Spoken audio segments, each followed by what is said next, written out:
War is a horseman of the apocalypse. He's hulking, aggressive, and lavishly adorned in imposing armor. He oozes a campy, self-serious uber-masculinity, which expresses mostly in scowls and threats. Has prison made you a coward? You can look me in the eye when I kill you. He feels mythic and unchanging, like the unstoppable force seeking the immovable object. But Darksiders never gives him that. War is a great figure, and I love character design that has no sense of restraint, but he's brought down by a game that's mismatched for what makes him interesting.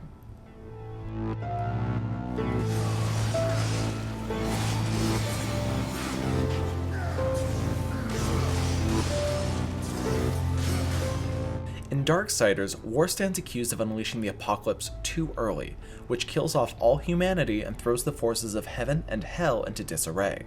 As penance, War is stripped of his power and cast down to Earth to stop the Destroyer and his army, and to find out what really happened. When you start your adventure, it feels like an action game.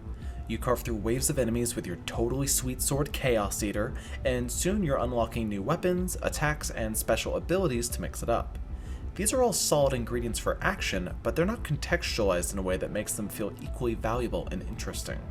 So when I unlocked the Scythe, which is designed for wide, sweeping attacks, it felt inadequate compared to the sword I started with, which was faster and usually hit most enemies anyway. That is, until I unlocked a Scythe ability that knocked down all enemies in a wide radius, and could be launched again before any of them could get up to attack me. The combat is riddled with weird exploits like this that trivialize most of the game's challenges, turning most fights into repetitive slogs. And while the combat disappoints in how it doesn't rise to War's character, the level design sometimes feels like it was made for someone else entirely.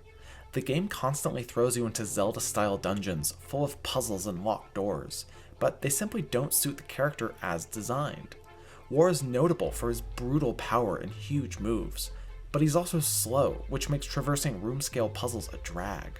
He has a huge arsenal of weapons that are woven into the puzzles, but also require a lot of swapping and menu management. All of this would already be not great, but the dungeons are fully linear and most puzzles can be solved far quicker in your head than they can be executed in-game. These elements feel cribbed from other titles, which would be fine, but they don't fit in as neatly, they aren't executed as well. Pushing these trains around in the correct sequence doesn't inspire wonder so much as it just creates a sense of delay. I'm honestly frustrated here because there are moments of Darksiders where everything does click.